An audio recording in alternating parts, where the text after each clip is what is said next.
My 28 male sister Becky had a daughter, Abby, pre-tween. She didn't want Abby and signed over her parental rights to my other sister, Clara.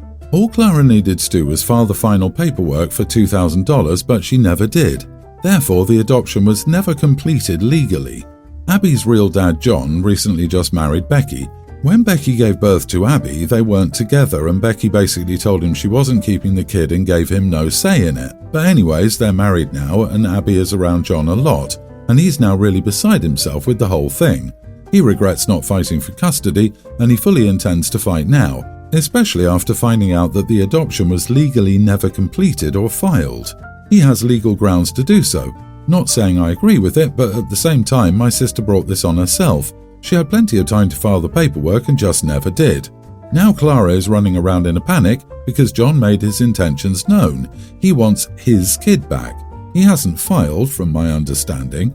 Therefore, my sister is trying to pull money together to complete the adoption before he can take that route. She asked me specifically for help because I offered years ago to cover the adoption fee because she kept putting it off and she always declined my help. Becky never had John sign the birth certificate. She truly manipulated him to the fullest back then. He wanted his daughter even back then, but she told him no. But Becky has been taking care of Abby a lot lately. Even before she got back with John, she started having Abby over a lot and turned her life around. But she never stepped on Clara's toes because this was no longer her kid, if that makes sense. Becky is showing a lot of strong emotions that suggest that she too regrets giving Abby away. So I think she also regrets it but feels she has no rights here, understandably. Abby is partially non-verbal autistic. From what I've seen, and I'm around a lot, Abby will do everything she can to communicate her desire to see John.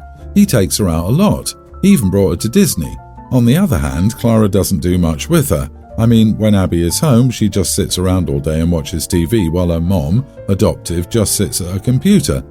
I'm not going to help Clara now. I have a family of my own and my own kids to worry about, especially. I look at my kids, and if I had adopted, the fee would be the first thing I'd pay off. Clara says I'm a heartless idiot because I won't help her keep her kid. Not the idiot. I'd stay as far away from this as possible. I highly doubt the $2,000 will help Clara now. John has every right to challenge it, even if she files tomorrow, since he didn't consent to the adoption in the first place. You'd just be throwing that money away, and as you said, you have your own obligations. Agreed. For 8 years, she couldn't be bothered to file the papers, not even when you offered to pay the fee. It does say something about her priorities and commitment.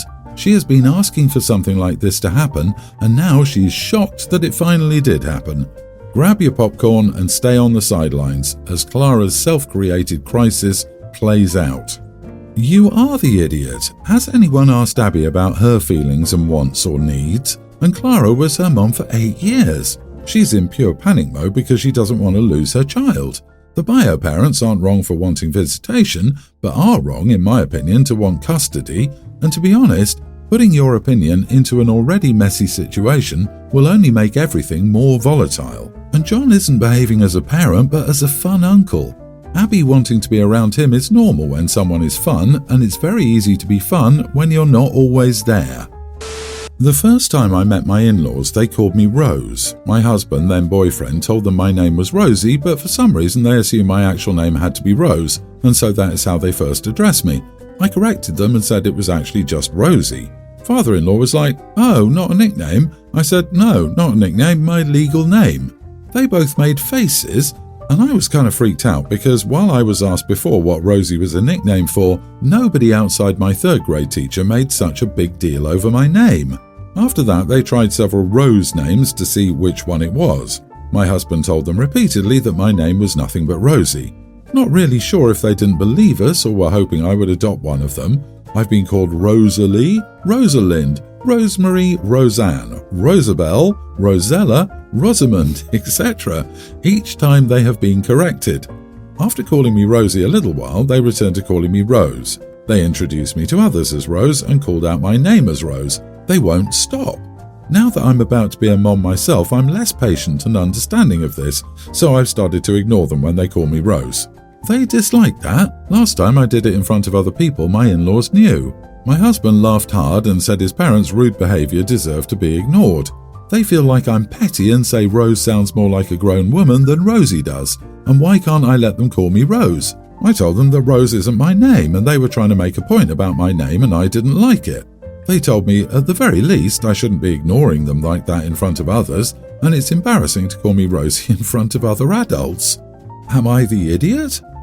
Not the idiot. Or you can ramp it up and call them something completely different than their names. You could literally call them Eleanor and Richard. Those sound like grown-up names. Keep embarrassing them. If they get upset, they can deal with it. Also, I'd name my kid something like Jenny or Billy instead of formal versions to make them mad. A high school teacher once called on me using my sister's name. I knew he was talking to me, but I ignored him. He asked me why I wasn't answering. I said, well, that's not my name. If you want my sister's name, she's in Kansas and attending college. If you want me to answer, I respond to my name. He didn't appreciate being called out in front of the class. The teacher never called me by my sister's name again.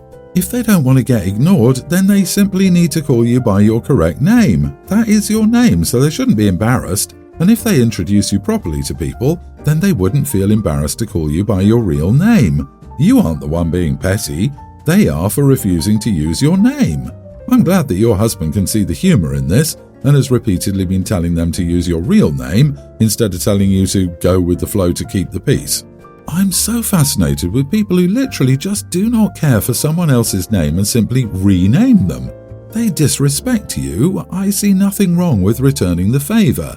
Also, not for nothing, but you and your husband should prepare yourselves for when they try to rename your children to a name they prefer, when they're still young enough for it to stick. It's not unheard of, and they seem the type that would.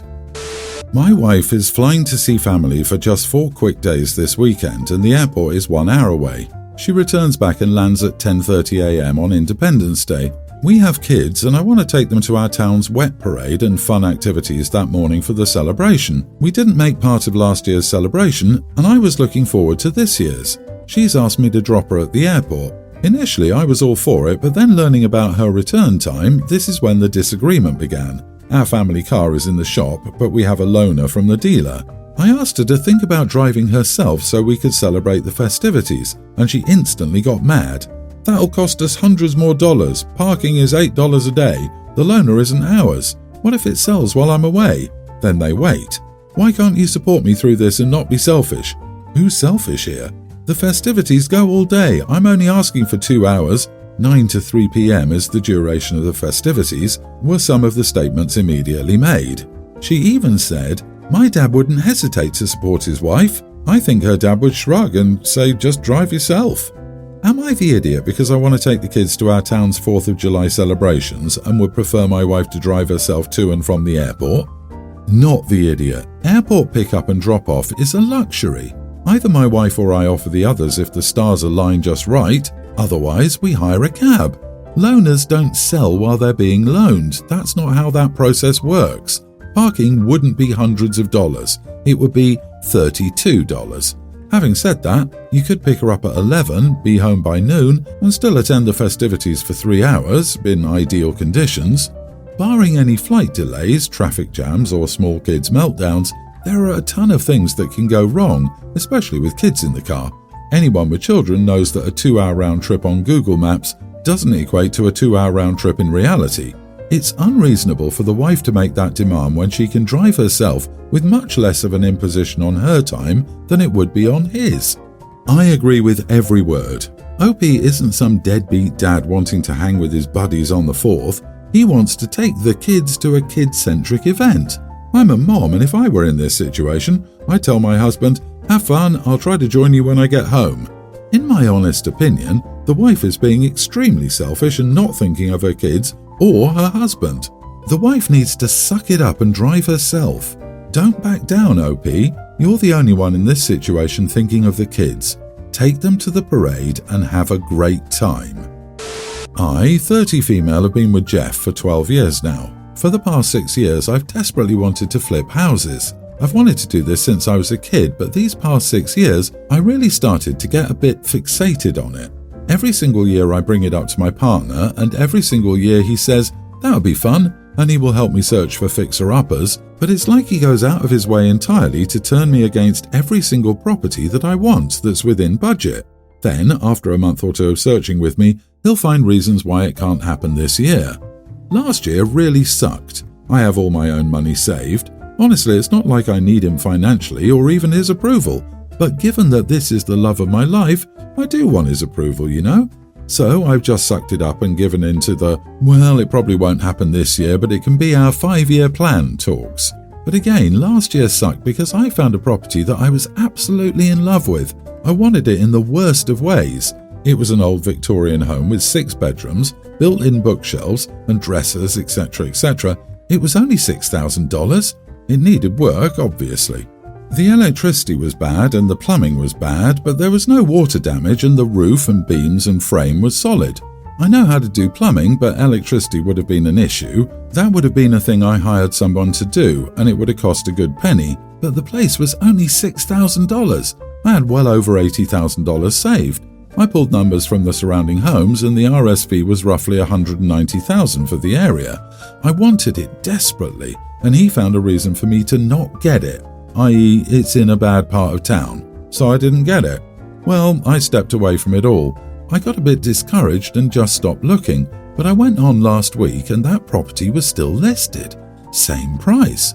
So I told him I was getting it. I want it. He tried telling me it was a bad idea, that there was too much work that needed to be done. I have construction experience, but he only has chef experience. I went and looked at it anyways. I determined that with my connections, dad and uncle who both do construction, another uncle who does foundations, me who does plumbing, it would only run me top dollar of $50,000 to renovate. I signed on the property and closed the same day for cash. He's mad at me for doing it and thinks it's a dumb investment. Edit, we don't have merged finances. It's my money going into the place. I understand house flipping is often looked down on by some people. I'm not doing it as a get-rich-quick thing. The profit would just be a bonus. I truly just love renovating, and it's something I've always wanted to do. If I fail, which I might, I won't cry about it. Not the idiot. Flipping houses is hard work and takes real skill to be able to do it quickly and low cost. His reluctance is probably him knowing he doesn't have the skill nor the interest to spend the next year working on this house just to sell. It is, however, your money and time, so you can do what you like. Don't let a Debbie Downer ruin your dream. Keep on living. You are the idiot. Any property you can buy for $6,000 is not a property you want. Just the value of the land alone should be well above that. It might be there's either some sort of contamination or soil subsidence happening on the lot. Or more likely, it's slated for a future expansion project for the city and is under risk of eminent domain. In my state, nearly all properties in that range are about to lose all or most of their lot to road expansion or wide-range clearance under the comp plan. The only question is, when? I guess I have to say everyone's the idiot here with the info given. You have the right to use your money however you see fit. However, your partner is clearly uncomfortable with it, and I suspect that you're leaving out some reasonable objections. Do you two already own your own house? I wouldn't be happy if my partner planned to invest $50,000 into a property while we were stuck in an apartment. I'd be even more upset if that property was in such bad shape that it wasn't sold in a year at only $6,000. Also, what happens if you run into surprise costs or if you can't sell the place after dumping all your savings into it? Will you still be waving the separate expenses banner when you're $20,000 in the hole and it's time to pay rent? It seems like you two should break up over this either way. You're clearly not financially compatible. My son Caden, tween, is becoming quick friends with a new neighborhood boy. Those two have been spending like 10 hours a day together. This boy has 3 other brothers. The youngest is his stepbrother and the oldest has a totally different last name than the dad, boys or stepmom. I've been in their house and there are pictures of the dad and the 3 oldest boys from when they were babies. It's quite clear that the 2 middle boys are the dad's bio kids. The oldest does, but doesn't look like the dad but calls him dad. I didn't want to be nosy, so I asked the dad about it yesterday because I didn't want to say the wrong thing. The dad got quite angry at me and said, "What difference does it make?" I apologized and said it wasn't my business. He was a bit rude about it. I told my husband and he said I was a witch and that I should text him a more proper apology because this might jeopardize our son's relationship with his boy. I totally feel ganged up upon. Edit, the neighbor would have been like 21 when the oldest was born, so obviously he isn't adopted. You are the idiot. I didn't want to be nosy, so yesterday I asked the dad about it. I haven't seen such a contradictory sentence in a while. How on earth did you think asking him whether or not his sons carried his DNA was not being nosy? It is in fact being nosy to make assumptions, ask about a parent's biological relationship with their kids. Hope that helps. I saw I'm not nosy and thought, oh yeah, here it comes. I suspect you asked in an intrusive way. I don't think you're close enough that it's any of your business whether there is adultery, adoption, infertility, remarriage, neglect, or a death in the family. I think the father is probably sick and tired of this kind of question by people with false polite motives, and I think your husband is right that it risks your son's friendship. Exactly. I was on the fence because I believe no one is an idiot for being curious. Curiosity is perfectly normal. The fact that he got angry with OP tells me that she didn't inquire in a respectful and non-judgmental way. OP, mind your own business. Apologize for overstepping. I'm worried she'll try to apologize and only use that as an excuse to pry more. Good God, the level of contortion she's doing to justify herself in this story only further confirms the conclusion that you are the idiot. Yes, you are the idiot. But wait, there's more. You're the idiot